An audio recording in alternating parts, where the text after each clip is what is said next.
morning and welcome to News at 10 on Rajya Sabha Television. I'm Aishwarya Kapoor with you. Well, a Sealdah Ajmer Express derailment near Kanpur this morning is the big story at the top of this hour. Now, rescue and relief operations are underway at the moment. All the updates on that and much more in this bulletin in the next half an hour, starting with the headlines. 2 people killed and over 50 injured as Ajmer-Sealdah express train derails in Kanpur. 15 coaches of train derail while crossing a bridge.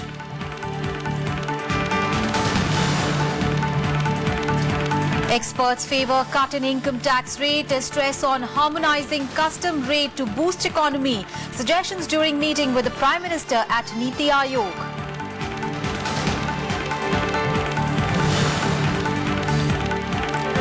India says the strategic capability is not targeted against any particular country. Statement after China's statement following Agni-V test firing.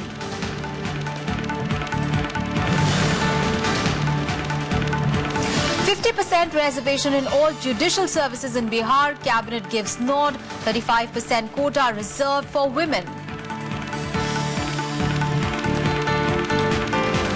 And the centre shocked at appointments of Suresh, Kalmadi and Abhay Chautala as life presidents of Indian Olympic Association, says it is unacceptable.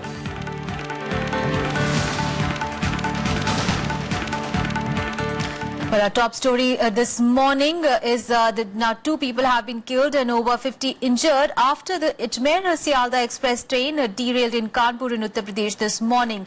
Now, 15 coaches of the train have derailed. The derailment took place near Rura railway station in Kanpur, Dehat district, while the train was crossing a bridge over a dry canal in the area. Now, there was dense fog in the morning that could have been a cause for the mishap. Now, the Kanpur-Havra route has been temporarily closed and district administration and police officials have rushed to the spot to carry out relief and rescue operations. Now, Railway Minister Suresh has said that he is personally monitoring the situation following the derailment and that alternate arrangements for passengers to continue with their onward journey are being now made. 15 coaches of this train got derailed. The coaches which got derailed were 6th from the engine and up to 20th Biswa. 20th from the engine. Our ambulances have reached. Local administration has been geared up. Our medical train has reached from Kanpur. Well, this is one top story that we'll keep tracking through the day. Let's move on in the bulletin now. Well, Prime Minister Narendra Modi held consultations with economists at NITI Aayog over the upcoming budget in February and also the government's decision to demonetize high-value currency. The experts suggested reducing and simplifying corporate and income tax rates to make India a global destination for investment. Prime Minister Narendra Modi discussed economy, job creation, agriculture and skill development and steps that could be taken in the upcoming budget in February during his interactive session with economists and experts at the NITI Aayog in Delhi. The theme of the meeting was economic policy and road ahead. The Prime Minister called for innovative approaches in areas like skill development and tourism to harness untapped potential. Prime Minister, he talked a bit about demographic dividend, said that, to fully realize it, we need skill, scale and scope. All 3 have to be worked on to translate. He talked about tourism as being a very important sector. He said we need to invest more in tourism. And he talked about how India has this very vast inherited or traditional kind of wealth. The meeting was attended by Finance Minister Arun Jaitley, Minister of State for Planning Rao Inderjeet Singh and senior officers from the Union Government and NITI Aayog. During the session, the participants shared their views on various economic themes including agriculture, skill development and job creation, taxation and tariff-related matters, education, digital technology, housing, tourism and future steps for growth. Experts suggested to reduce and simplify corporate and income taxes to make India a global destination for investment. On the direct taxation, both corporate and personal income tax, quite a bit of suggestion about simplifying, reducing exemptions, bringing down the tax rates, aligning the tax system to make India competitive with the international destinations. While seeking expert suggestion for the upcoming budget, the Prime Minister said that the government has advanced the budget presentation schedule as a budget cycle has an effect on the real economy. The Prime Minister also discussed measures to deal with the problem of cash crunch after demonetization of high-value currency. With inputs from Ravindra Sharan, Bureau Report, Rajya Sabha TV. Meanwhile, Congress Vice President Rahul Gandhi and West Bengal Chief Minister Mamata Banerjee addressed a joint media press conference against the Modi government over demonetization on Tuesday. However, the opposition unity seemed to suffer a blow, with the parties like the Left, the JDU as well as the NCP skipping the meeting. However, both the leaders insisted that they had the support of all the opposition parties over demonetization issue. Mamata Banerjee even said that they will now soon prepare a common minimum program to fight against the Modi government. Absolutely. Congress Vice President Rahul Gandhi and West Bengal Chief Minister Mamata Banerjee shared the stage on Tuesday to present a joint front against the note ban decision of the government. Addressing a joint press conference after a meeting of some opposition parties, Rahul Gandhi said demonetization had made no impact on black money, but rather it was an attack on the financial independence of individuals and poor people. A new market for the conversion of money has been set up. What it has resulted in is an attack on the financial independence of our country, an attack on the poor people of our country, the weak people of our country. But the meeting also presented a picture of fractured unity among the opposition. After several major parties turned down the invite for the meeting, those who stayed away included the left parties. The Janata Dal United, led by Nitish Kumar, and the Nationalist Congress Party, led by Sharad Pawar. The Samajwadi and the Bahujan Samaj Party also declined the Congress's invitation. West Bengal Chief Minister Mamata Banerjee said the decision had only caused hardships to the people. ये अच्छा दिन का नाम पे पूरा गया हिंदुस्तान. इसका पीछे में क्या हिडन एजेंडा है? Demonetization and demonetization both are big corruption. It is I don't know what is the hidden agenda. That country will see it tomorrow. Tomorrow means आने वाला दिन में. लेकिन अच्छे दिन के नाम पे आप लोगों ने पूरा लूट लिया देश को. किसान को लूट लिया, गरीब को लूट लिया, मजदूर का लूट लिया, बेरोजगारी बढ़ा दिया. आज 10 करोड़ से ज्यादा आदमी आज बेरोजगार है. बैंकिंग सिस्टम कोलैप्स हो गया है. लोगों का भरोसा नहीं है. ये तो आप लोगों ने संभालने नहीं पाया. फिर कहता और भी कड़ा कानून आएगा. Answering questions from the media, Rahul Gandhi said the Prime Minister should come out with the real reason for demonetization, since he was solely responsible for the decision. आपने पहले बोला कि लक्ष्य काले धन की लड़ाई है. क्लियर हो गया है कि जो लॉजिक सरकार इस्तेमाल कर रही थी कि काला धन वापस नहीं आएगा, पूरा का पूरा काला धन, पूरा का पूरा पैसा वापस आ गया है. तो वो लॉजिक खत्म हो गई. उसके बाद प्रधानमंत्री गए, काउंटरफिट पे बात की, वो लॉजिक खत्म हो गई. आतंकवाद पे गए, वो लॉजिक खत्म हो गई. कैशलेस पे गए, वो लॉजिक खत्म हो गई. तो आपने इतनी बड़ी चोट इतने लोगों को मारी. इसका कारण क्या था? तो जिम्मेदार कौन है? जिम्मेदार प्रधानमंत्री. In contrast to the JDU, an ally of the Congress in Bihar, another ally in the state, Lalu Yadav's RJD, attended the opposition presser in Delhi. Bureau Report, Rajya Sabha TV. Well, the BJP on Tuesday dismissed the Congress-led 8-party meet against the note recall as a flop show and wondered why was Rahul Gandhi getting worked up after Prime Minister Narendra Modi's warning that a strict action would be taken against the corrupt. Well, the party asked the Congress Vice President to speak up on the 2G scam and the coal scam before levelling baseless allegations against the Prime Minister. भ्रष्टाचार पर सख्त कार्रवाई से राहुल गांधी और उनके साथी परेशान हो गए. और जैसा मैंने कहा कि वहां ऐसे दल बैठे रहे हैं जो आजाद भारत के सबसे बड़े स्कैमों के साथ उनकी पार्टी और उनकी पार्टी की सरकार का नाम जुड़ा रहा है. राहुल गांधी जवाब दें, 2G घोटाले पर क्या कहना है? मनमोहन सिंह ने कोयला घोटाले को क्यों आगे बढ़ाया? कार्रवाई क्यों नहीं की गई?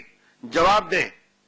आदर्श घोटाले, कॉमनवेल्थ घोटाले पर कोर्ट की टिप्पणी के पहले कार्रवाई क्यों नहीं की गई? राहुल गांधी जवाब दें.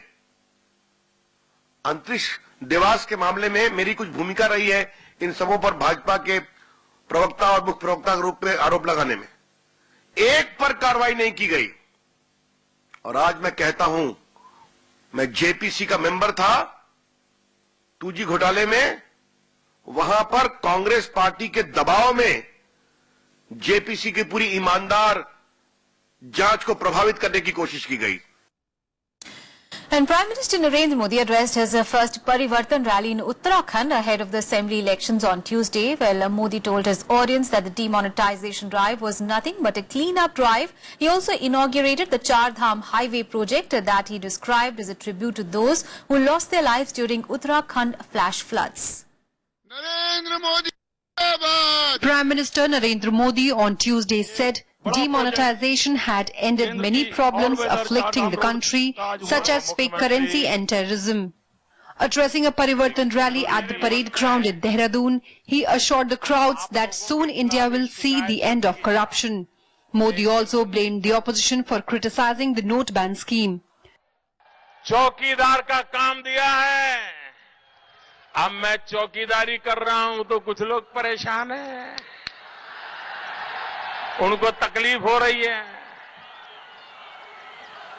उनको लग रहा है ऐसा कैसा चौकीदार आ गया, चोरों के सरदारों पर ही पहले वार कर रहा है। भाइयों बहनों, देश को काले धन ने भी बर्बाद किया है, देश को काले मन ने भी बर्बाद कर दिया है। The Prime Minister also inaugurated the 900-kilometer Char Dham highway project that will improve connectivity between the 4 pilgrimage centers, Kedarnath, Badrinath, Gangotri and Yamunotri. Addressing the rally, Modi asserted that the 12,000 crore rupees project will give employment to the workers in the area. ये 4 धाम यात्रा के लिए उत्तम मार्ग, अच्छी व्यवस्था उत्तराखंड के लोगों को तो रोजी रोटी देगी, उत्तराखंड के विकास के लिए चारों दिशाओं में नए अवसर प्रदान करेगी, लेकिन ये शिलान्यास हर हिंदुस्तानी के मन को वो संतोष देने वाला अवसर है जिसके हृदय में कभी न कभी मां गंगा के तट पे आना है। Modi also called the Char Dham project a tribute to those who lost their lives during Uttarakhand flash floods. Of the 12,000 crore rupees, projects worth 300 crore rupees have already been sanctioned and tendered. Bureau Report, Rajya Sabha TV. On to some other news now. The government is likely to bring an ordinance today before the cabinet to specify a date to end the legal character of the old currency notes. Well, a news agency PTI is quoting sources in the government as saying that the ordinance is being brought as it was found to be necessary to prevent future litigations against the government for junking 500 and 1,000 rupee notes.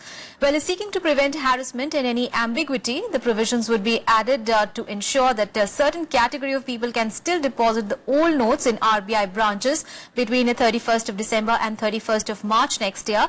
The category may include people in the armed forces, people who are abroad and ordinary citizens who can explain that the money is a part of their legitimate income and they could not deposit it in banks due to some reasons.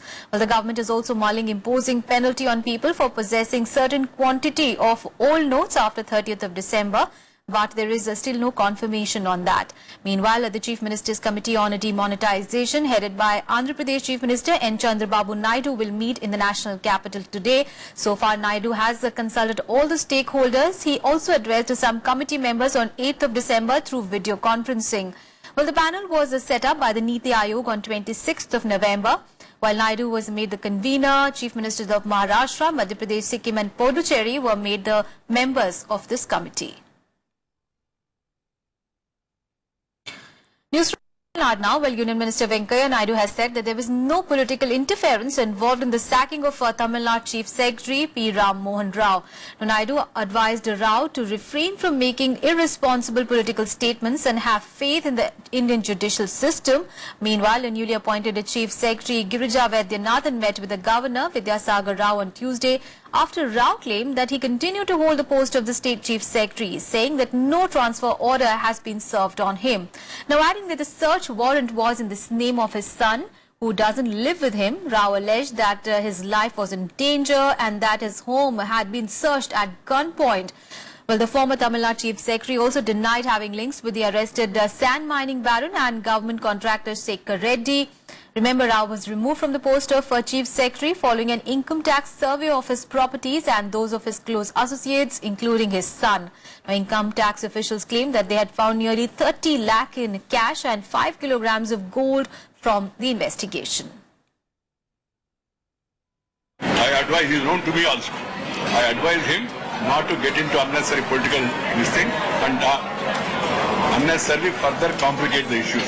He is innocent, he says, and there is nothing found in his house. And law is there, he can take recourse to the law. It is a constitutional assault on the office of the Chief Secretary. I was Chief Secretary, I am the Chief Secretary. This government has no guts to serve me the copy of the transfer order to me. They have no guts to serve me the copy of the transfer order. Still I claim I am the Chief Secretary of Tamil Nadu, appointed by Purachittalavi Amma. Right now we'll take a very short break. We'll be back with lots more. Stay with us.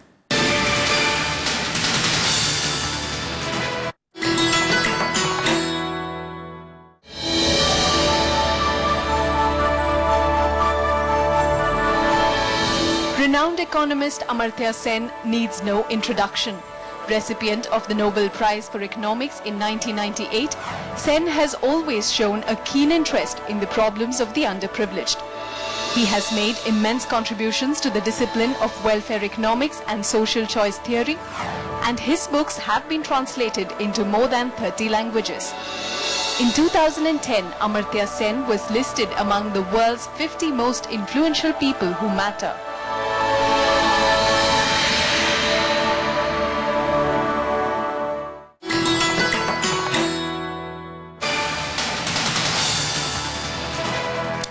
Welcome back, and in news just coming in, well, former Chief Minister of Madhya Pradesh, Sundarlal Patwa, is no more. Well, he suffered a heart attack. He was 92. Well, Sundarlal Patwa was the Chief Minister of Madhya Pradesh twice, from 20th of January 1980 to 17th of February 1980 as member of the Janata Party, and from 5th of March 1990 to 15th of December 1992 as the leader of Bharatiya Janata Party.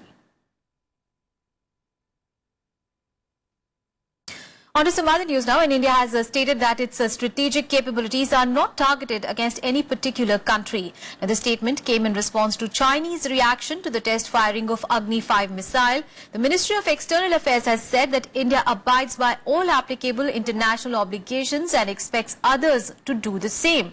Well, the Chinese Foreign Ministry in a statement had said that it hoped that India's test firing of the nuclear-capable Agni-V intercontinental ballistic missile that could cover all of China complied with the United Nations Security Council rules and safeguarded South Asia's strategic balance. India successfully test-fired Agni-V, the country's most lethal nuclear-capable intercontinental ballistic missile with a range of over 5,000 kilometers that covers entire China. Now, this may also pave the way for the user trial of the weapon system and its eventual induction into the Strategic Forces Command. Big story coming in from Bihar, where the state government has given its nod for implementing 50% reservation in both subordinate and superior judicial services in the state. Now, this means that 50% of quota will be implemented in appointment of both services conducted by the Bihar Public Service Commission to fill the posts of judicial magistrates, and appointments conducted by the Patna High Court to fill the posts of additional district and sessions judges. Now, at present, there are 27% reservation in appointment of subordinate judicial services, but with this fresh decision, now 50% posts would be filled through reservation in both the services, where the 21% posts are reserved for extremely backward classes, 12% for backward classes, 16% for scheduled castes and 1% for scheduled tribe.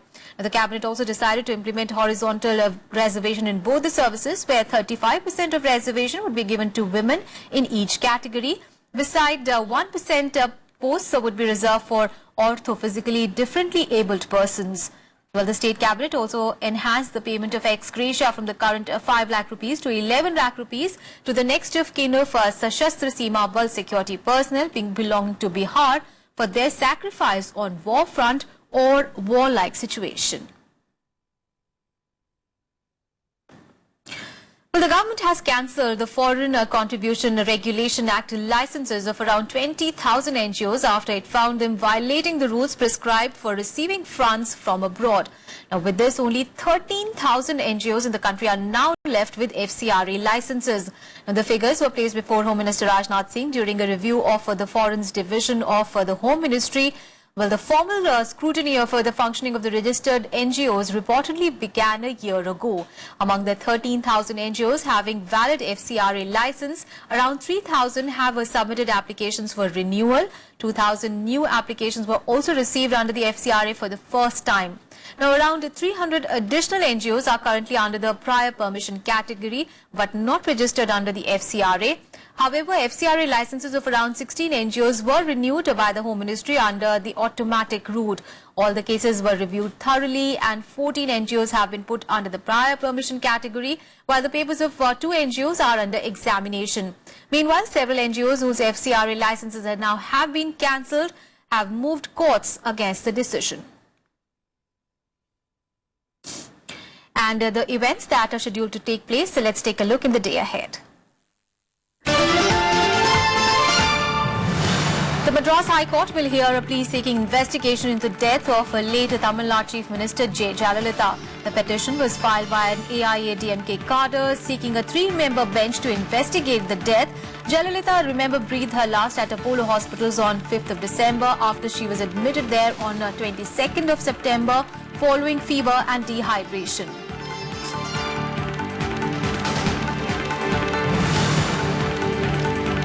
A 9-member central team will start its 3-day tour of Chennai, Tiruvallur and Kanchipuram to assess the damage caused by the cyclone Varda. Now, Chief Minister O. Paneerselvam had on 19th of December met Prime Minister Narendra Modi in the national capital and had submitted a memorandum pegging the estimated funds requirement for the reconstruction and restoration work at close to 23 crore rupees, 23 lakh crore rupees in the aftermath of the cyclone that hit the state on 12th of December.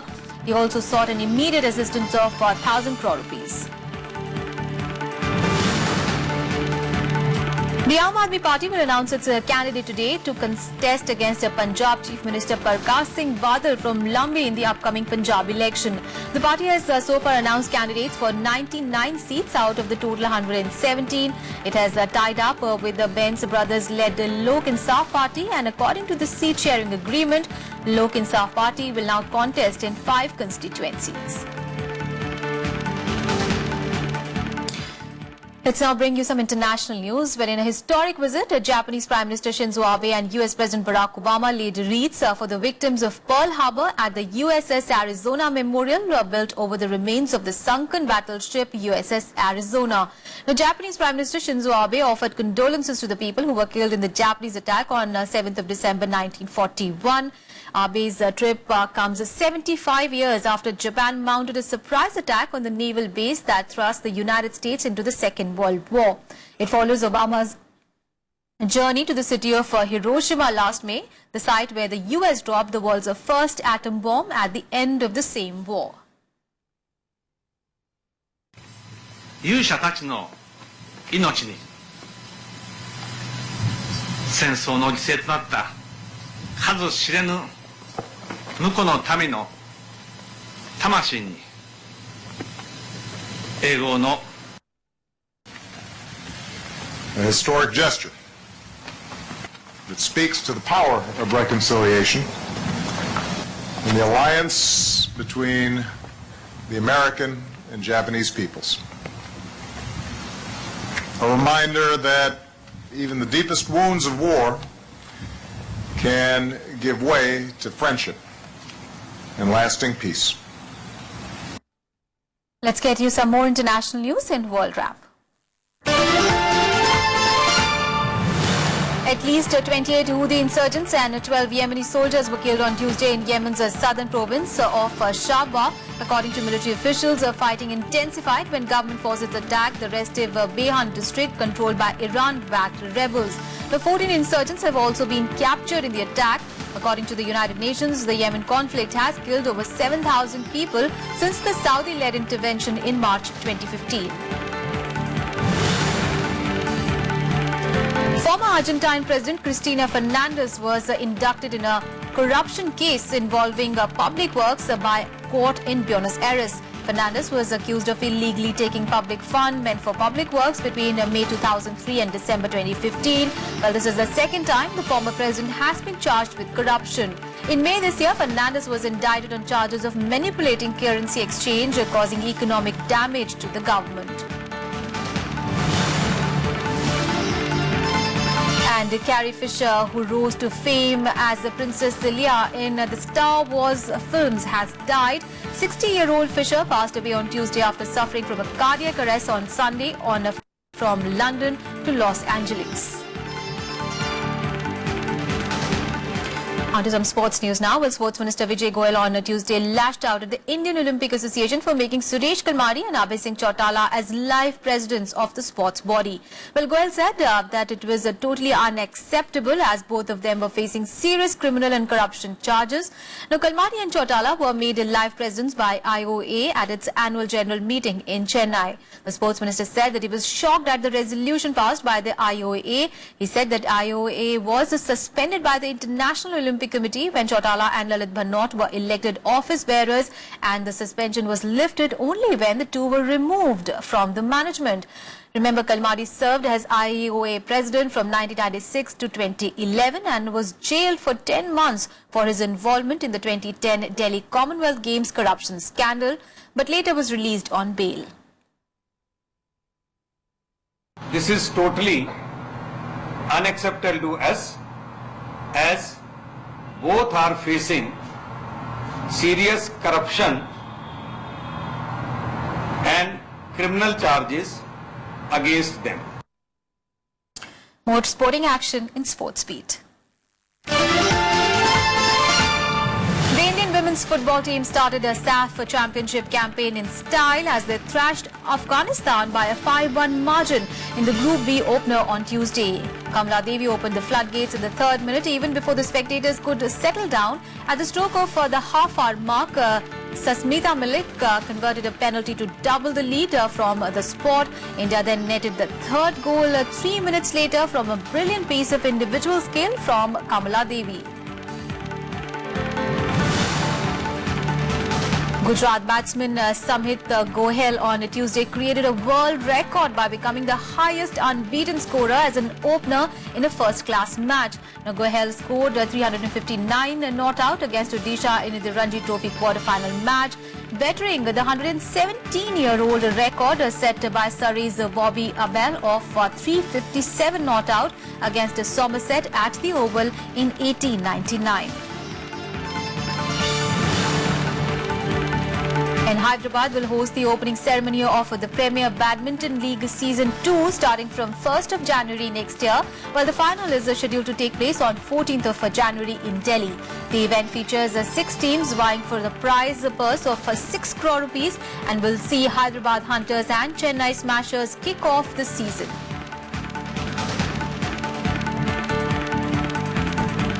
That's all in this edition of news, but news and updates continue on Rajya Sabha TV. Thanks for watching.